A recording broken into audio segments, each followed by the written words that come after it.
So hi everyone, I hope आप सभी की यार प्रिपरेशन अच्छी चल रही होगी।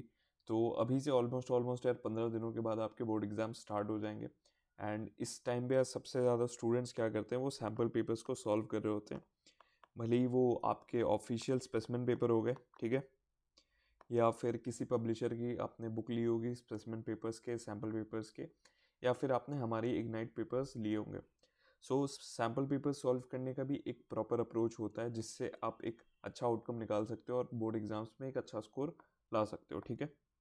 उससे पहले यार बात करते हैं सैम्पल पेपर्स क्या सही में ज़रूरी है सॉल्व करना, क्या सच में इसकी ज़रूरत है, क्योंकि भैया बहुत सारे सीनियर्स तो बोलते हैं सैम्पल पेपर्स एज सच कोई रोल नहीं रखते। तो देखो, इसको एक एग्जांपल से समझते हैं यार। आप में से मैक्सिमम स्टूडेंट्स को क्रिकेट देखना पसंद होगा, क्रिकेट पसंद होगा।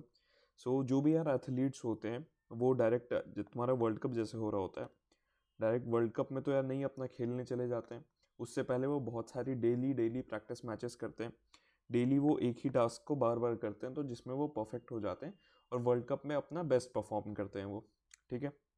सो उसी तरीके से यार तुम्हारे जो बोर्ड एग्जाम्स है ना, वो भी तुम्हारे लिए वर्ल्ड कप की तरह है। अब बोर्ड एग्जाम्स में तुम डायरेक्ट तो नहीं बैठ सकते यार। तुम्हारे प्री बोर्ड एग्जाम्स इस वजह से ही करवाए जाते हैं कि तुम्हें फेमिलियर हो जाओ थोड़े तुम बोर्ड एग्जाम्स के पैटर्न से, और क्या तुम्हारा ओवरऑल इन्वायरमेंट रहेगा एग्जाम हॉल में, जिससे तुम फेमिलियर हो जाओ और लास्ट मोमेंट पे पैनिक ना कर जाओ बोर्ड सेंटर पे। इसीलिए तुम्हारे प्री बोर्ड एग्जाम्स करवाए जाते हैं। बट प्री बोर्ड में तुम जानते हो यार, प्रिपरेशन अच्छी नहीं थी तो 60 to 70% में ही रह गया।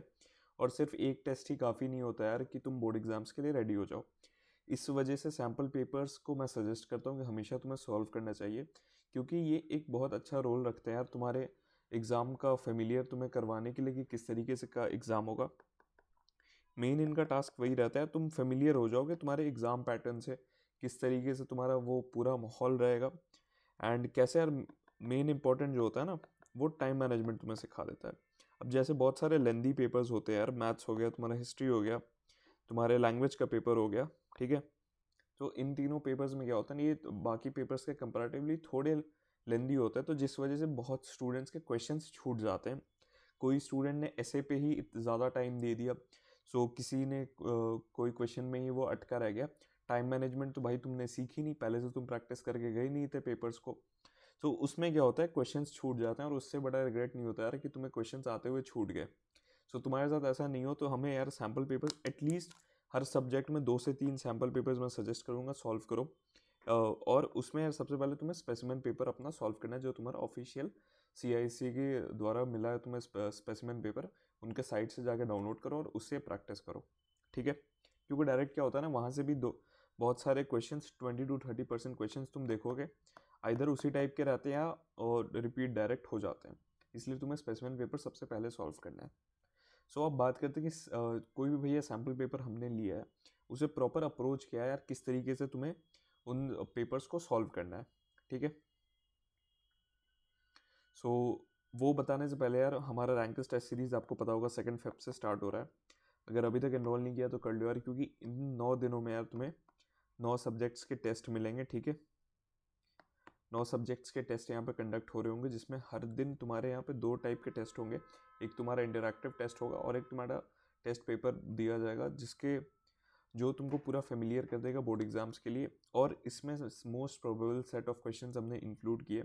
इंडिया के टॉप 20 to 30 स्कूल्स के प्री बोर्ड क्वेश्चन पेपर्स को हमने एनालाइज किया और लास्ट 10 ईयर्स के ट्रेंड्स को एनालाइज किया। तब जाके हमने ये डुअल टेस्ट मोड यहाँ पे ऐड किया है।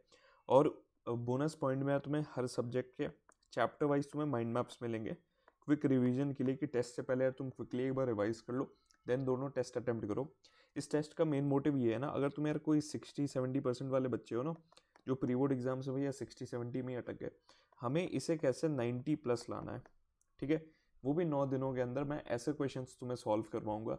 ऐसे तुम्हें क्वेश्चंस मिल रहे होंगे यहाँ पे, जो इजीली में, देखो मैं नहीं बोलूँगा, तुम्हें यहाँ पे मेहनत करनी होगी, डेली इसमें लगना पड़ेगा, ठीक है। जो जो मटेरियल्स तुमको इसको मिलेंगे, तुम्हें उन्हें फॉलो करना पड़ेगा, उन्हें पढ़ना होगा, तब जाके ये स्कोर तुम आराम से स्कोर कर सकते हो। इसको एनरोल करने का लिंक डिस्क्रिप्शन में मिल जाएगा। 2 फेब से पहले इसमें एनरोल कर लो, क्योंकि इसका प्राइस इंक्रीज हो सकता है, क्योंकि स्टूडेंट्स लगातार इसमें एनरोल किए जा रहे हैं। सो ज़रूर से जाके यार एनरोल कर लेना, इसका लिंक तुम्हें डिस्क्रिप्शन में मिल जाएगा, ठीक है। तो अब बात करते हैं भैया सैम्पल पेपर्स को हमें सॉल्व कैसे करना है, ठीक है। तो सैम्पल पेपर्स सॉल्व करने के यार कुछ स्टेप्स होते हैं। सबसे पहली बात यार, तुम्हें एक एग्ज़ाम लाइक इन्वायरमेंट बनाना है। अब एग्ज़ाम लाइक इन्वायरमेंट से मेरा क्या मतलब है यार? एग्ज़ाम लाइक इन्वायरमेंट मतलब हो गया, जैसे तुम्हारे जो बोर्ड एग्ज़ाम्स है ना वो 11 बजे स्टार्ट होंगे, ठीक है? तो मैं हमेशा प्रेफर करता हूँ कि जिस टाइम पे तुम्हारे बोर्ड एग्जाम स्टार्ट होने वाले हैं उसी टाइम पे सैम्पल पेपर्स को सॉल्व किया करो, क्योंकि बहुत स्टूडेंट्स देखो अभी आपके पास 1 फेब से 18 फेब तक अराउंड मान लो इसे 15 ही दिन काउंट करो, क्योंकि लास्ट 3 डेज आप इंग्लिश लैंग्वेज ही पढ़ोगे, तो 15 डेज है यार। 15 डेज में आप यहाँ पे सॉल्व कर सकते हो। इधर बहुत स्टूडेंट्स यार ये करते हैं कि वो जो तुम्हारा प्रिपरेटरी लीव होता है उस गैप के बीच भी सॉल्व करते हैं, वो भी सही तरीका है, बट मैं रेकमेंड करूँगा कि अभी से ही धीरे धीरे पेपर्स को सॉल्व करना स्टार्ट कर दो। अगर तुम्हारा सिलेबस नहीं कंप्लीट हुआ तो पहले सिलेबस कंप्लीट करने में फोकस करो, अगर कंप्लीट हो गया तो रिवीजन के लिए बेस्ट चीज़ है सैम्पल पेपर्स को सॉल्व करो। और जैसे तुम इग्नाइट पेपर्स हमारे लेते हो तो उसमें तुम्हें हर सब्जेक्ट में वहाँ पे 5 पेपर्स देखने को मिल रहे होंगे। तो सबसे पहले हमें क्या करना है, 11 बजे बैठ जाना है, पेपर को लेना है, फिर उसे सॉल्व करना स्टार्ट कर देना। तो 2 घंटे का टाइमर लगाना है, और मैथ्स के केस में 3 घंटे का टाइमर लगाना है, और उसी टाइम में हमें पेपर को पूरा सॉल्व करना है। अब वो ऐसा नहीं होना चाहिए बीच में कहीं फ़ोन देख रहे हो, कोई टेक्स्ट बुक उठा रहे हो, बिल्कुल नहीं। तुम्हें एग्जाम के जैसा फोकस करना है, जो क्वेश्चन नहीं आ रहा जितना आ रहा है उसे तुम्हें लिखते जाना है, ठीक है? एंड सेकंड स्टेप यार देखो, बहुत स्टूडेंट्स क्या करते हैं ना, वो मैं तुम्हें एक सैम्पल पेपर के हेल्प से ही समझाता हूँ। हमारी जैसे जो इग्नाइट फिजिक्स का सैम्पल पेपर है यहाँ पे, सो बहुत स्टूडेंट्स क्या करेंगे, यहाँ उन्होंने क्वेश्चन देख लिया, पेपर देखेंगे, बोलेंगे हाँ मुझे ये क्वेश्चन आता है, ये आता है, ऐसे ही आगे वो ओवरऑल ऊपर ऊपर से देखते जाएंगे, चलो ये भी क्वेश्चन हो जाएगा मेरे से, ये भी हो जाएगा। बट तुम्हें ये चीज़ नहीं करनी है, तुम्हें आंसर को लिखना है, ठीक है? क्योंकि समझने में और आंसर लिखने में बहुत ज़्यादा डिफरेंस होता है।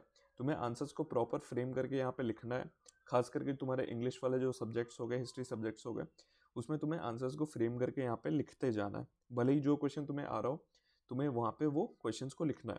देखो सैम्पल पेपर सॉल्व करने से होता क्या है ना, जैसे तुमने हर सब्जेक्ट में यार 5 सैम्पल पेपर सॉल्व कर लिए, ठीक है?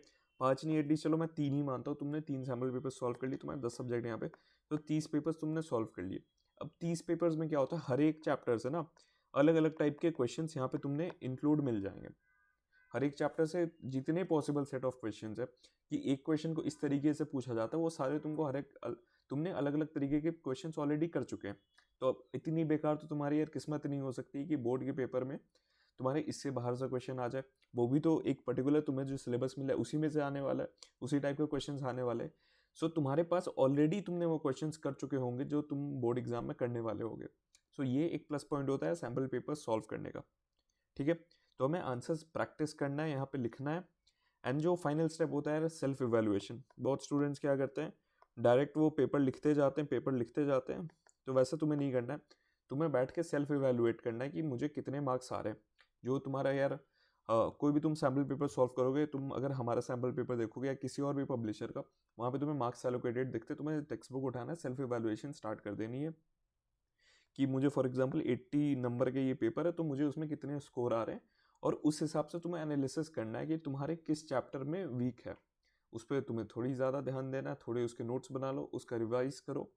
तो ये चीज़ हमें करना है सेल्फ इवेल्युएट करके, ठीक है? सो ये स्टेप्स बहुत ज़्यादा ज़रूरी है सैम्पल पेपर्स को सॉल्व करते वक्त। एंड सैम्पल पेपर्स का बहुत स्टूडेंट्स बोल रहे थे भैया बेस्ट सैम्पल पेपर्स कौन से होंगे। सो ऑलरेडी आपको पता होगा, हमने पहले भी लॉन्च कर दिया था हमारे जो इग्नाइट सैम्पल पेपर्स है, वो आपको कहाँ से मिलेगा मैं बता देता हूँ, ठीक है? सो जैसे ही तुम यार डिस्क्रिप्शन में तुम्हें एक लिंक मिलेगा, उस पर जैसे ही तुम क्लिक करते हो 20 लर्नर्स के साइट पे तुम चले जाओगे वहाँ पे, एंड तुम्हें वहाँ पे सैम्पल पेपर्स का एक सेक्शन मिलेगा। सो सैम्पल पेपर्स के सेक्शन में तुम्हें जाना है, एंड हर एक सब्जेक्ट के वहाँ पे तुम्हें सैम्पल पेपर्स देखने को मिल रहे होंगे। जैसे फॉर एग्जाम्पल ये मैंने बताया कि ये हमारा फिजिक्स का इग्नाइट सैम्पल पेपर्स है, एंड ये तुम्हें तुरंत एक्सेस मिल जाएगा जैसे ही तुम इनरोल करते हो। और ये सिर्फ तुम्हें 79 रुपीज़ में हर सब्जेक्ट के 5 इग्नाइट पेपर्स मिल रहे होंगे, जहाँ पे हमने इंडिया के टॉप 5 to 10 स्कूल्स के प्री बोर्ड पेपर को देखा है, एंड देन फिर तुम्हारे यहाँ लास्ट 10 ईयर्स के ट्रेंड्स को देखा है, फिर नए टाइप के जो कॉम्पिटेंसी बेस्ड क्वेश्चंस को हमने इंक्लूड यहाँ पे किया है। तो बहुत ही बेस्ट सेट ऑफ पेपर्स तुम्हें यहाँ पे देखने को मिल रहे होंगे। इसे जाओ और एक्सेस कर लो और यहाँ पे सॉल्व करना स्टार्ट कर दो। सो यही था वीडियो के लिए यार, thank you so much for watching.